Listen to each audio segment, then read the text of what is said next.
Así es que vamos a leer Romanos capítulo 3, versículo 27. Dice así: ¿Dónde pues está la jactancia? Excluida queda. ¿Por cuál ley? ¿De las obras? Haciendo referencia a la ley de Moisés. Y dice el apóstol Pablo, no, sino por la ley de la fe. Vamos a regresar un poquito al versículo 23 de Romanos 3. Dice, por cuanto todos pecaron, están destituidos de la gloria de Dios. Todo hombre nacido de mujer, es decir, desde,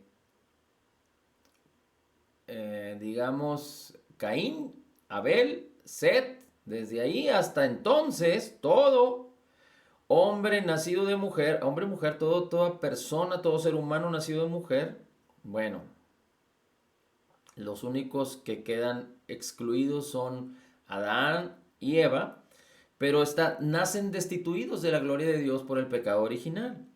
Dice, por cuanto todos pecaron, están destituidos de la gloria de Dios. El 24, siendo justificados gratuitamente por la gracia de Dios, por la redención que es en Cristo Jesús. 25, al cual Dios ha propuesto por propiciación por la fe en su sangre, para manifestación de su justicia, por la remisión de los pecados pasados, por la paciencia de Dios. Aquí está hablando la remisión, es decir, los pecados cuando Jesús murió, los pecados de la humanidad en el pasado quedaron todos redimidos. 26. Para manifestación de su justicia en este tiempo, para que Él sea el justo y justificador del que cree en Jesús. Así es que, si usted lee un poquito el capítulo 3, se va a dar cuenta que el Señor está hablando de la justicia por la fe en Jesús. Es decir, Jesús pagó por todos nuestros pecados, los de la humanidad anterior a Él y los de toda la humanidad presentes durante su muerte, sepultura y resurrección, y durante todos los que habíamos de nacer en el futuro.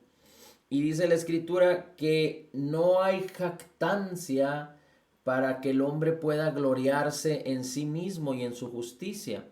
Mire como dice, solo apúntelo, pero fíjese como dice Romanos capítulo 10, versículo 3. Porque ignorando la justicia de Dios y procurando establecer su propia justicia, no se han sujetado a la justicia de Dios, porque Cristo es el fin de la ley para, para justicia a todo aquel que cree. Así es que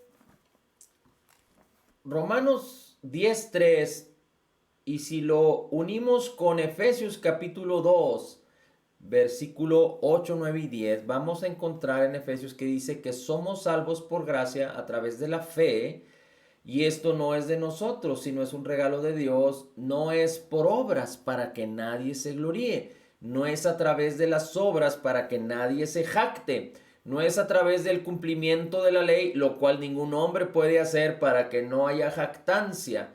Y entonces Pablo en el capítulo 3, versículo 27 dice, toda la jactancia queda excluida. ¿Cómo? ¿Por qué? ¿De qué manera? ¿Por la ley de las obras? No, porque ningún hombre puede cumplir las obras de la ley. Entonces, ¿cómo es que la jactancia la eliminamos? La gloria de los hombres la eliminamos por la justicia de Jesús. Y dice la escritura, pero entonces por la ley de las obras, y dice el apóstol Pablo, no, por la ley de la fe. Y esto tiene que ver, la ley de la fe tiene que ver con la fe a través, es decir, con la fe que nos atrae, que nos alinea, que nos permite entrar a la justicia por lo que Jesús hizo por nosotros en el Calvario. Es decir, la fe tiene que ver con creer que Dios se hizo hombre y habitó entre nosotros, a la persona maravillosa y divina de Jesús, su obra terminada, completa y perfecta, que Él pagó por nuestras deudas, por todos nuestros pecados, y con un solo sacrificio hizo perfectos a los santificados. Así es que hemos dicho ya que hay dos tipos de personas en este mundo: los que no tienen a Cristo, que es el hombre natural de acuerdo a la Escritura, pero de acuerdo a la palabra también dice la Escritura que usted y yo antes sin Cristo éramos hijos del diablo, éramos hijos de iniquidad. Pero ahora hay otro grupo de personas, los creyentes nacidos de nuevo. Los creyentes nacidos de nuevo ya no son de este mundo, porque aunque el hombre es un ser tripartita, el hombre natural tiene un espíritu separado de Dios. Ese espíritu en la Biblia se conoce como un espíritu o una naturaleza pecaminosa, o el hombre viejo.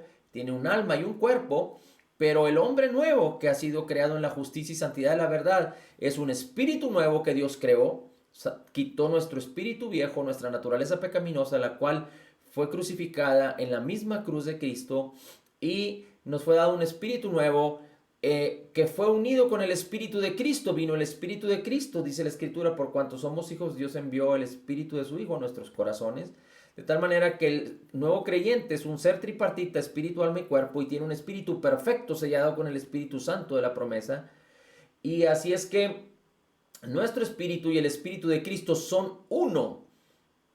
Y tenemos un alma y un cuerpo, y esa alma y ese cuerpo no cambió cuando nosotros vinimos a Cristo. Por eso es tan importante que la palabra empiece a renovar nuestras mentes, para que la fe sea establecida en nuestras vidas. Ahora,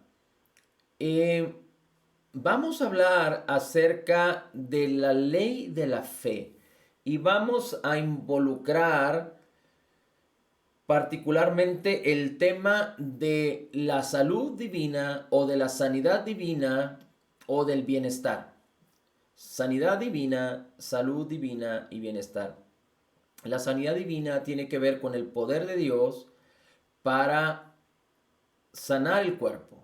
Es decir, todo creyente nacido de nuevo, incluyendo los que no son creyentes por manos de alguien que tenga fe, pero particularmente los creyentes, pueden echar mano de la salud divina para echar fuera, para ser sanos de cualquier enfermedad.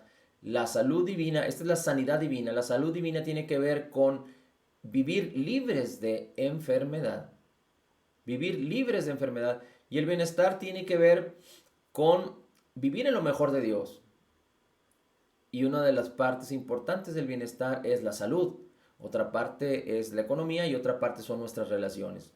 Así es que, considerando la ley de la fe, que la fe es necesaria para apropiarnos de todo lo que nos fue dado por gracia en Cristo Jesús, es decir, de todas las áreas de nuestra vida, más allá de conocer, entender correctamente y creer correctamente, necesitamos entender cómo es que el reino de Dios opera.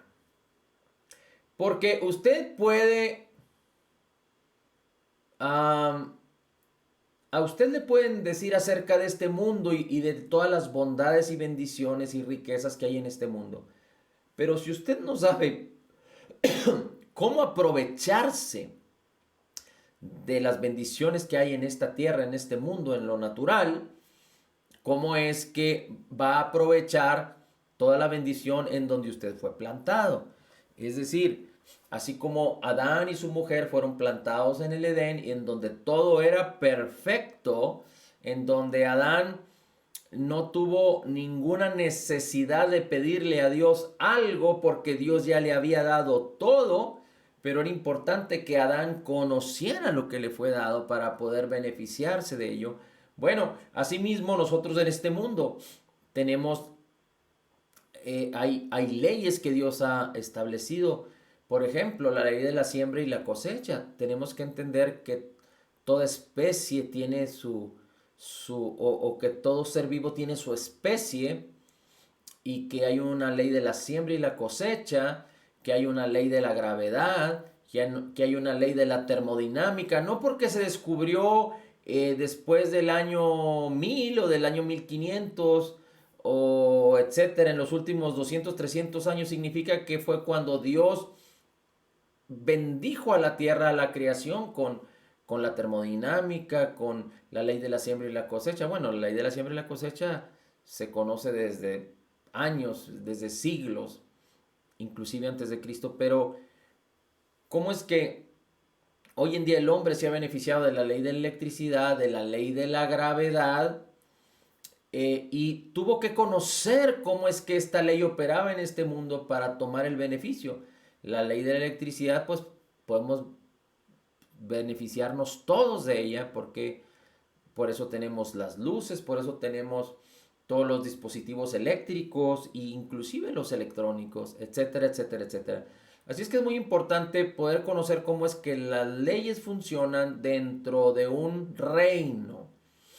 En el reino particular del que estamos hablando es la creación de Dios, que se llama tierra, en donde usted y yo hemos sido plantados. Pero hay un reino que es el reino espiritual, que es el reino de Dios, que es el reino de los cielos aquí en la tierra, o el reino de Dios aquí en la tierra, que también opera bajo leyes. Y es importante que usted y yo podamos entender cómo es que esas leyes funcionan en el reino espiritual, porque déjeme decirle algo. En el reino espiritual se encuentra toda la bendición que Dios ya nos dio. En el reino espiritual se encuentra toda la provisión y toda la bendición que Dios ya nos dio, y es de acuerdo a las riquezas en gloria en Cristo Jesús. Es una superabundancia.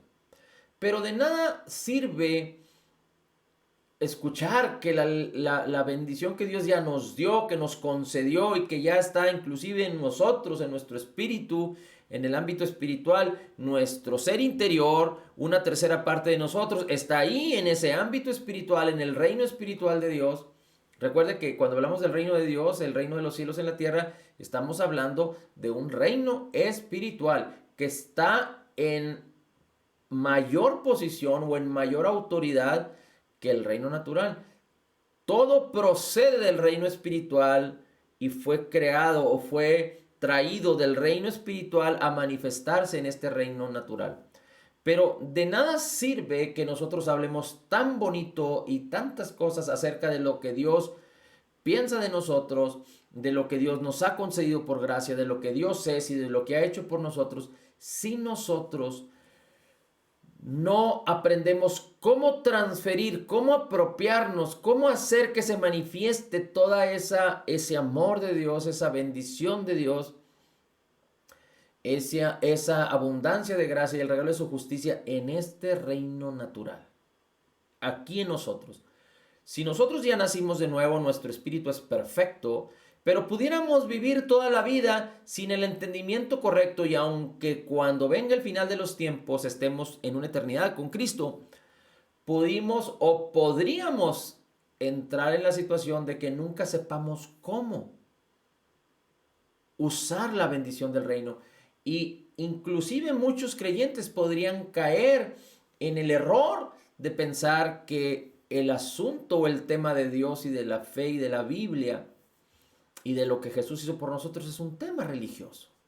Por eso los hombres osan o están muy familiarizados respecto a Dios con las religiones, porque las religiones lo que hacen es poner acciones físicas para que las personas engañosamente crean que están agradando a Dios. Todas las religiones tienen que ver con qué hacer para agradar a Dios, para poder alcanzar a Dios.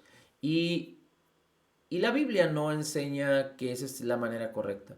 Entonces, por eso es tan importante que usted y yo podamos entender cómo es que el reino de Dios opera y cómo la ley de la fe es tan importante en la operación del reino. Mire, Jesús era espíritu, alma y cuerpo, y todo era perfecto en sí mismo, porque dice la escritura que él no conoció pecado, él no hizo pecado y no se halló en el pecado, de tal manera que no solo su espíritu era perfecto y era uno con el espíritu de Cristo, pero recuerde que él se hizo hombre, y así es que su carne y su alma eran perfectas también. Su carne no era una carne glorificada, era una carne de semejanza de este mundo, Pero hay quienes dicen, y no nos vamos a meter en este tema en particular porque la Biblia no lo enseña de una manera amplia, pero hay quienes dicen que si el Señor Jesucristo, su cuerpo, no hubiera resucitado, su cuerpo aún estaría intacto. Recuerde que el Señor utilizaba elementos naturales para como sombra para ejemplificar lo que Jesús era. Y en el tabernáculo y en las cosas, en los utensilios y en las cosas que el Señor pedía que el hombre hiciera como sombra de lo que habría de venir, se usaban muchas cosas como el oro, que significaba la gloria de Dios, como la plata, que significaba redención, pero también se utilizaba una madera, la madera de acacia, que era una madera que tenía una durabilidad extraordinaria. Era o es, creo aún hoy en día, una de las maderas que no se echan a perder y que duran mucho, mucho, mucho, mucho tiempo. Y esta madera cuando se utilizaba en el tabernáculo tenía que ver o caracterizaba el cuerpo de Jesús. Así es que, más allá de esto, Jesús manifestaba con su poder y con su gloria sanidades, prodigios, señales y milagros. Pero Jesús no pudo manifestar el reino de Dios y la gloria de Dios en la tierra si no operaba de acuerdo a las leyes del reino de Dios. Por ejemplo, dice la escritura en Gálatas que la fe obra por el amor. Así es que usted puede ver que en muchas ocasiones el Señor Jesucristo manifestó su poder por compasión o por amor. Ahora, Jesús habitaba espiritualmente en el reino. Es decir, el reino de Dios estaba con él. Recuerde que Colosenses dice que usted y yo, si somos creyentes nacidos de nuevo, fuimos sacados del reino de las tinieblas y traídos al reino de Cristo. Así es que Jesús operaba en el reino. Pero ¿cómo hacía el Señor Jesús para manifestar el poder del reino, el poder del Espíritu Santo, la manifestación de la salud y del bienestar, de la libertad y toda la unción que él tenía? ¿Cómo le hacía para manifestarlo a las personas? La multiplicación de los panes, caminar sobre el agua, hablar la palabra, perdonar los pecados, resucitar a los muertos, sanar a los enfermos, restaurar a los que estaban leprosos, limpiar a los leprosos. ¿Cómo es que el Señor Jesús hizo para manifestar esa gloria del reino espiritual y del poder espiritual que él ya tenía en el reino natural?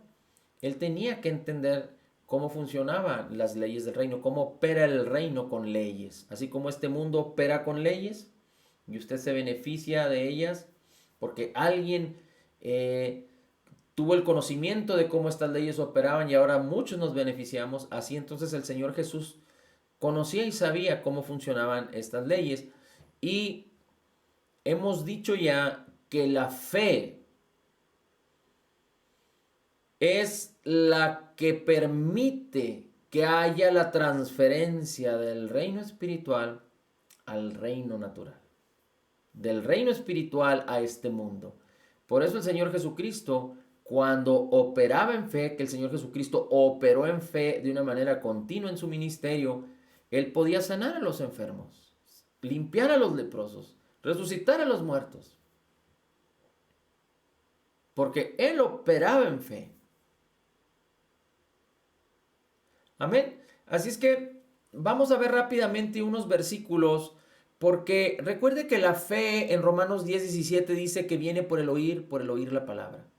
Así es que voy a ponerle un ejemplo de fe para que usted me entienda y seguramente usted, yo esto lo he hecho una, dos o tres veces, no sé si últimamente lo he platicado aquí, pero lo he platicado muchas veces y esto tiene que ver con la animación y la convicción.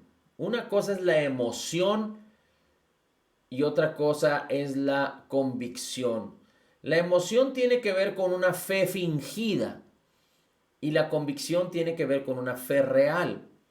No vamos a hablar acerca de la dimensión o del tamaño de la fe, porque no sé si usted recuerda que los discípulos le dijeron al Señor Jesús, Señor, aumentanos la fe. Y el Señor Jesús le dijo, si tuvieras fe como un grano de mostaza, le dirías a esta montaña, quítate y échate en el mar, y les obedecería.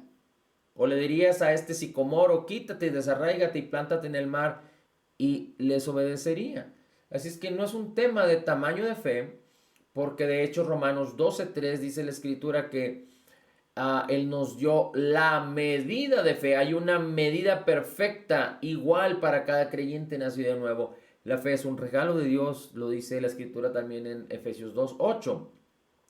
Así es que un ejemplo, y se lo voy a platicar para que usted simplemente lo medite.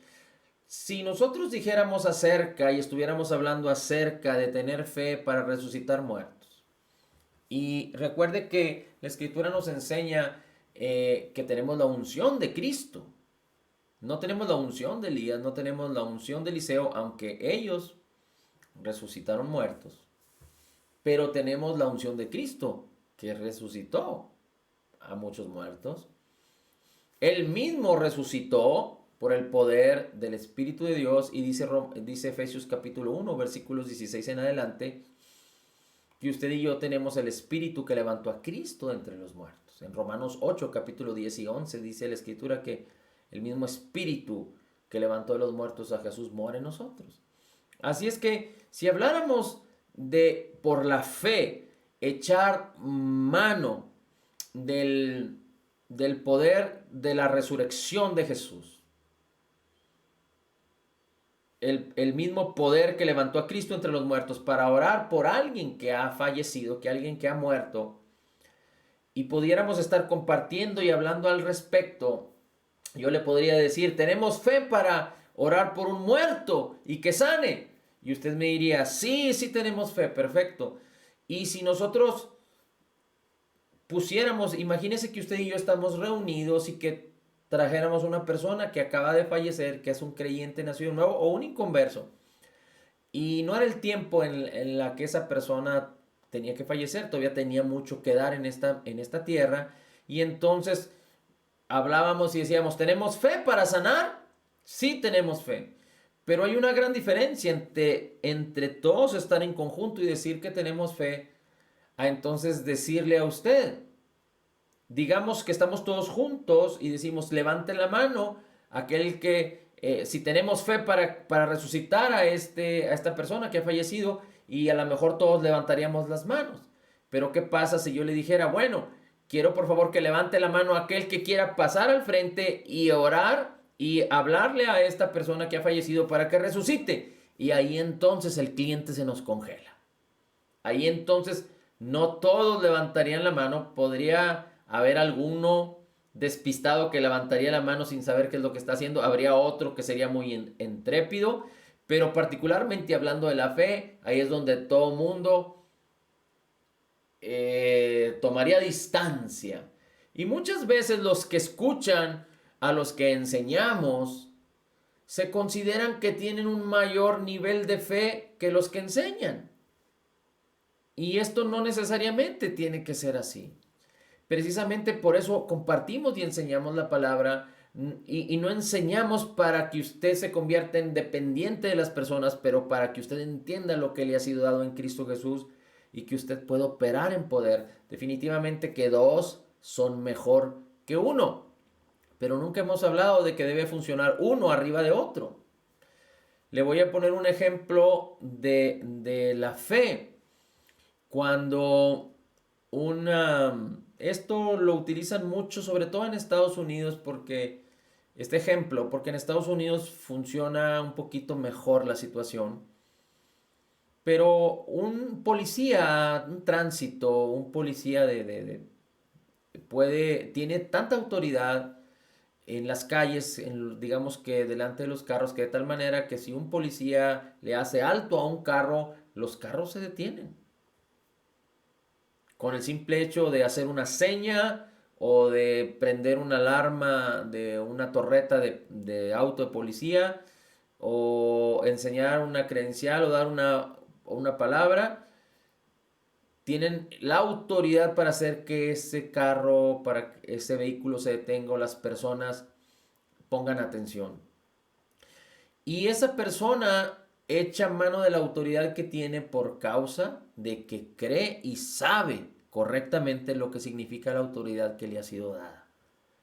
Pero imagínese usted un policía que va a detener a un automóvil porque cometió una infracción. Ese policía no toma el teléfono y le habla a su capitán que está en la comandancia y le dice, oiga capitán, este automóvil acaba de cometer una infracción, pido autorización para detenerlo. Y seguramente el capitán le va a decir, oye, pues no tienes por qué hablarme. A ti se te ha dado la autoridad, actúa como lo que se te ha dado. Sí, mi capitán, le dice el policía, pero necesito que usted me confirme que lo puedo hacer. Pues claro que lo puedes hacer, ya te dije, es tu labor que tú hagas de acuerdo a la autoridad que te fue dada para hacer.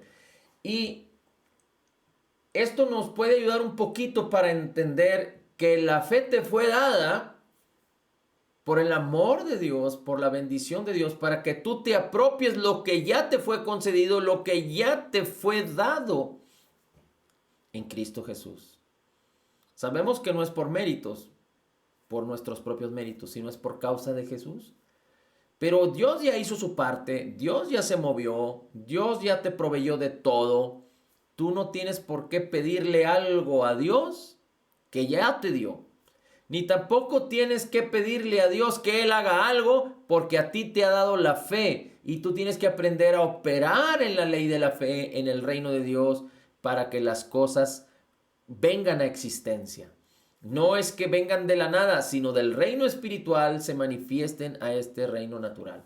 Así es que la fe viene por el oír la palabra. Y fíjate cómo dice la escritura en... Vamos a leerlo un poquito rápido. Dice la escritura en Proverbios 4, 20, 21 y 22. Dice, hijo mío, presta atención a mis palabras, inclina tu oído a mis razones, que no se aparten tus ojos, guárdalas en medio de tu corazón, porque son vida para los que la hallan y salud para todo tu cuerpo. Dice, presta atención a mis palabras, inclina tu oído a mis razones, porque son vida para los que las hallan y salud para tu cuerpo. La palabra es salud para el cuerpo. Por eso es tan importante que nosotros seamos conocedores de la palabra. Hay un engaño tan grande acerca de conocer lo que nos ha sido concedido, conocer la bondad de Dios y el amor de Dios, y saber que necesitamos operar en la ley de la fe, en la ley del Espíritu de vida en Cristo Jesús para apropiarnos de esta bendición. Y muchos creyentes se quedan, se emocionan por todo lo que dice la palabra que nos ha sido dado, pero no saben que tienen que aprovechar, que la única manera de aprovechar tanta bendición es a través de la fe. Y una vez que saben que es a través de la fe, hay otro engaño donde la gente cree que es algo emocional, que es algo, Dios me lo dio, pero creen que funciona de manera automática y no entienden cómo es que opera la ley de la fe. Y la fe tenemos que entender que fundamentalmente no puede operarse, no puede echarse a andar, no puede funcionar, no se puede activar si no es a través de la palabra. Si no es a través de la palabra. La fe no puede operar, no puede activarse si no es a través de la palabra. Y mucha gente dice, es que tengo fe.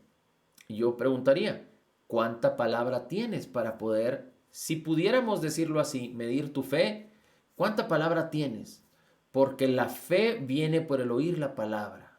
Viene por el oír la palabra. Viene por el oír la palabra de Cristo.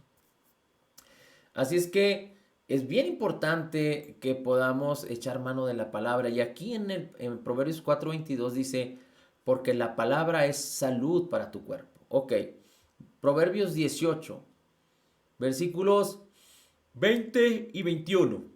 Dice, con el fruto de su boca el hombre sacia su vientre.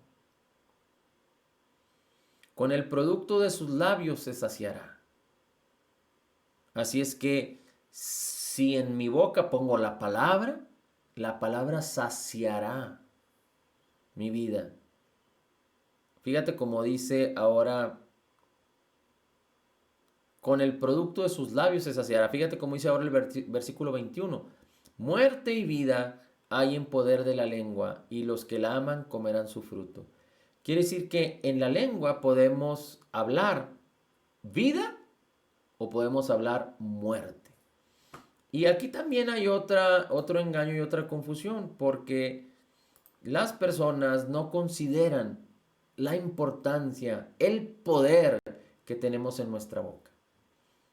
Y incluyendo creyentes, sin discernir y distinguir esta verdad de Dios, de la palabra de Dios, esta ley de la declaración, entonces hablan vida, hablan muerte a diestra y a siniestra sin distinción, como los dichos que dicen las personas, muero de hambre, me muero por un helado.